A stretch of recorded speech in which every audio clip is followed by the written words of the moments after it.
हरियाणा और जम्मू कश्मीर के विधानसभा चुनाव को नतीजे आ चुका है। जम्मू कश्मीर में नेशनल कॉन्फ्रेंस और कांग्रेस पार्टी यानी कि इंडिया गठबंधन की सरकार बनने जा रही है। वहीं पर ही हरियाणा में कांग्रेस पार्टी को हार की सामना करना पड़ा है, लेकिन एक बार फिर से ईवीएम मशीन कटघरे में आ गए हैं।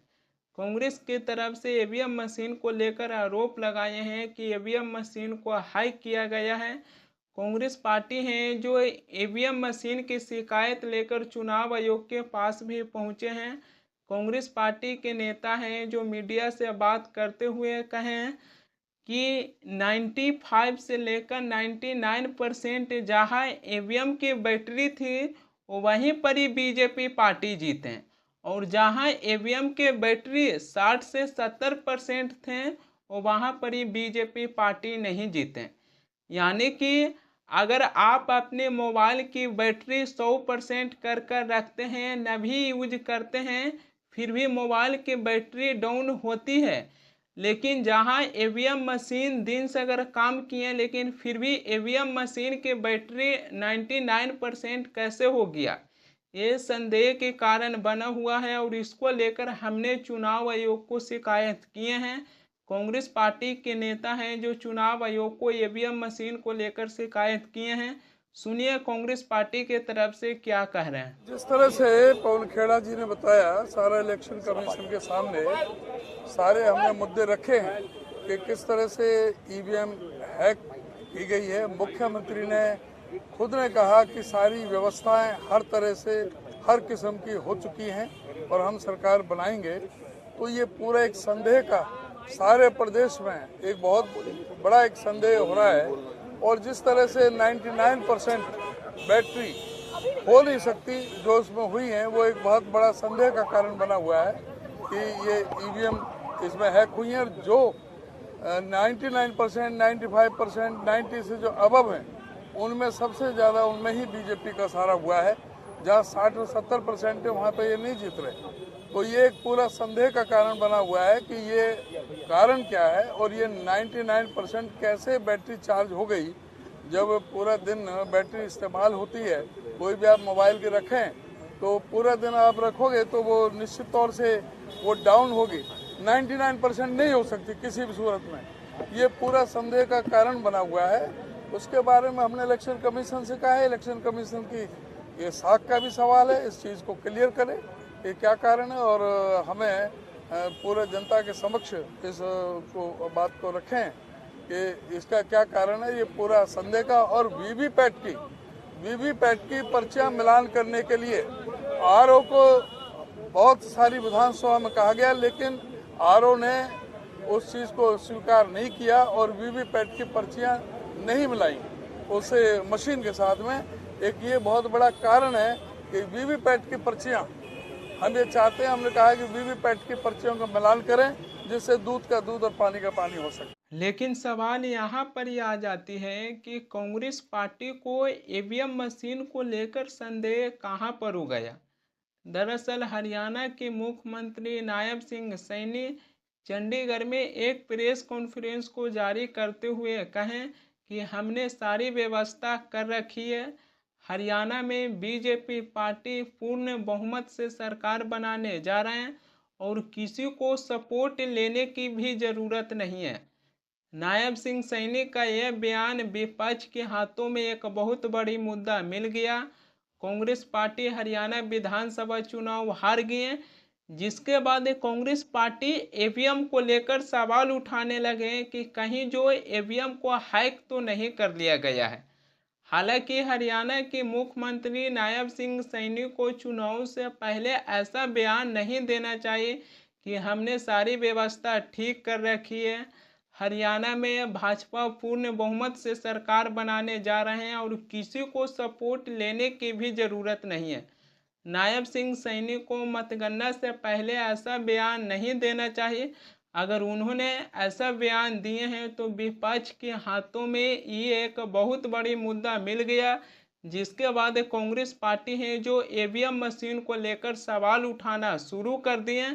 इससे पहले भी कांग्रेस पार्टी है जो लोकसभा चुनाव को दौरान राहुल गांधी हैं जो एक रैली को संबोधित करते हुए कहे थे कि नरेंद्र मोदी ईवीएम के बिना चुनाव नहीं जीत सकते हैं। तो कांग्रेस पार्टी इससे पहले ईवीएम मशीन को लेकर सवाल उठाते आए हैं और नायब सिंह सैनी का जो बयान आया उसको लेकर और भी कांग्रेस पार्टी हैं जो ये सवाल उठाने लगे हैं कि कहीं सच में तो ईवीएम मशीन के साथ छेड़छाड़ नहीं किया गया है, कहीं सच में तो बीजेपी पार्टी ईवीएम मशीन को हाइक नहीं कर दिए हैं। इसको लेकर कांग्रेस पार्टी के मन में संदेह गया और कांग्रेस पार्टी हैं जो ईवीएम मशीन को लेकर सवाल उठा दिए और चुनाव आयोग के पास पहुंच गए हैं। कांग्रेस पार्टी के तरफ से पवन खेरा हैं जो चुनाव आयोग से मिलने के बाद मीडिया से बात करते हुए कहें कि हमने इलेक्शन कमीशन को 20 शिकायत किए हैं ईवीएम से जुड़े। सुनिए कांग्रेस पार्टी के तरफ से पवन खेरा क्या कह रहे हैं। आज केसी वेणुगोपाल जी, अशोक गहलोत जी, अजय माकन जी, चौधरी भूपेंद्र सिंह हुड्डा जी, जयराम रमेश जी, उदय भान जी और सिंघवी साहब भी थे, वो ऑनलाइन जुड़े। इलेक्शन कमीशन को हमने अवगत कराया। करीब 20 शिकायतें जो हमारे पास आई हैं उनमें से 7 लिखित शिकायतें जो अभी आई हैं 7 कॉन्स्टिट्यूएंसीज से, जिसमें बैटरीज का खास तौर पे जो 99% बैटरीज दिखा रही थी काउंटिंग के दिन और बाकी मशीनें जो सामान्य थी वो 60-70% दिखा रही थी, उससे हमने चुनाव आयोग को अवगत कराया और चुनाव आयोग ने हमें ये आश्वासन दिया है, क्योंकि माकन जी ने और सिंघवी साहब ने एक मांग रखी कि वो तमाम मशीनें जिनके बारे में आज जिक्र किया है, शिकायत की है, उन मशीनों को सील कर दिया जाए, सिक्योर कर दिया जाए जब तक इसकी जांच पूरी नहीं हो जाती। हमने चुनाव आयोग को ये भी कहा कि अगले 48 घंटे में हम बाकी शिकायतें जो हमारी एकत्रित हो रही हैं, हरियाणा प्रदेश कांग्रेस कमेटी के अध्यक्ष उदय भान जी इकट्ठी कर रहे हैं, वो तमाम शिकायतें भी हम अगले 48 घंटे में उपलब्ध करा देंगे चुनाव आयोग को और उसके बाद वो सारी मशीनें सिक्योर कर दी जानी चाहिए ताकि उससे कोई छेड़ाछाड़ी न हो सके जब तक जांच पूरी नहीं हो जाती। और कोई सवाल? चुनाव आयोग ने हमें आश्वासन दिया है कि वो इस पूरे मामले को देखेंगे और उसका जवाब हमें लिखित में हर बिंदु का, हर कॉन्स्टिट्यूएंसी का अपने रिटर्निंग ऑफिसर से सलाह करके हमें वो जवाब देंगे। सर, इलेक्शन कमीशन ने एक लेटर भी लिखा था कांग्रेस प्रेसिडेंट को जिसमें उन्होंने कहा है कि 20 विधानसभाओं से शिकायतें आई हैं, 7 से पूरे दस्तावेज आए हैं और वो दस्तावेज अभी हम आपके सामने आपको जारी भी करने वाले हैं, जिसमें करनाल है, डबवाली है, रेवाड़ी है, पानीपत सिटी है, होडल है, कालका है और नारनौल है। ये तो जो लिखित जो दस्तावेजों के साथ जो हमने दिए दस्तावेज हैं। ईवीएम मशीन को लेकर कांग्रेस पार्टी हमेशा से सवाल उठाते आए हैं, लेकिन ऐसे में मुख्य चुनाव आयोग राजीव कुमार ईवीएम मशीन को लेकर क्या कहते हैं। मुख्य चुनाव आयोग राजीव कुमार लोकसभा चुनाव के दौरान ईवीएम को लेकर एक बहुत अच्छा कहानी सुनाए थे जो मैं आपको बताना चाहूँगा।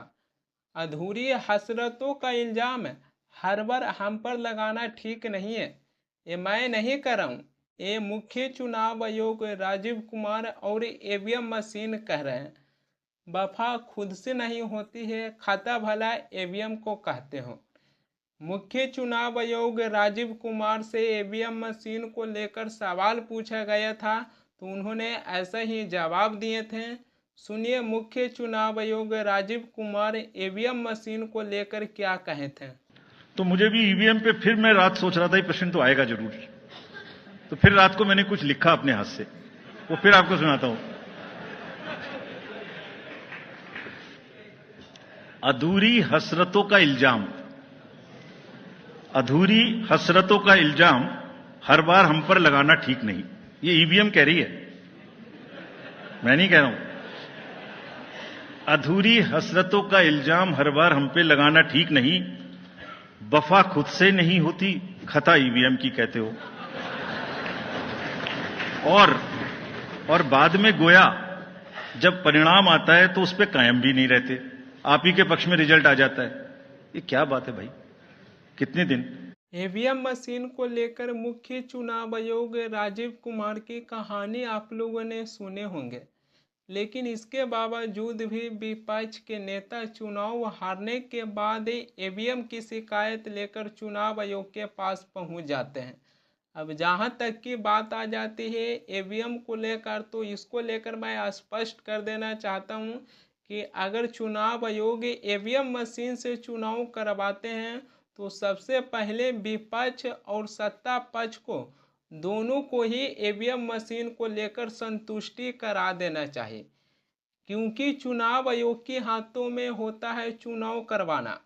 चुनाव आयोग के हाथों में चुनाव का परिणाम घोषित करने के लिए रहता है, लेकिन जब चुनाव का परिणाम आता है तो विपक्ष के नेता हार जाते हैं तो ईवीएम मशीन के लेकर शिकायत चुनाव आयोग के पास पहुंच जाते हैं। तो अगर चुनाव आयोग ईवीएम मशीन से चुनाव करवाते हैं तो सबसे पहले विपक्ष और सत्ता पक्ष दोनों को ही ईवीएम मशीन को लेकर संतुष्टि करा देना चाहिए, तब जाकर चुनाव करवाना चाहिए। क्योंकि ईवीएम मशीन को लेकर कांग्रेस पार्टी और विपक्ष के नेता हमेशा से सवाल उठाते आए हैं। लोकसभा चुनाव में भी कांग्रेस पार्टी है जो ईवीएम मशीन को लेकर सवाल उठा दिए थे, जिसके बाद लोकसभा चुनाव को रिजल्ट आया था तो प्रधानमंत्री मोदी हैं जो कहें कि विपक्ष के मुंह पर ईवीएम ताला लगा दिए हैं। तो ऐसा नहीं होना चाहिए। ईवीएम मशीन को लेकर सवाल उठती है तो ये सवाल नहीं उठना चाहिए, क्योंकि अगर ये नेता ईवीएम मशीन को लेकर सवाल उठाते हैं तो जो जनता ईवीएम मशीन से किसी भी पॉलिटिकल पार्टी को वोट देते हैं तो नेता ये सवाल उठाते हैं तो जनता भी ये सवाल उठाना शुरू कर देते हैं कि ईवीएम मशीन से हमने वोट दिए, लेकिन जिस भी पॉलिटिकल पार्टी को वोट दिए तो ईवीएम मशीन को हैक कर लिया गया। तो ऐसा नहीं होना चाहिए, इस पर भी चुनाव आयोग को ध्यान देना चाहिए।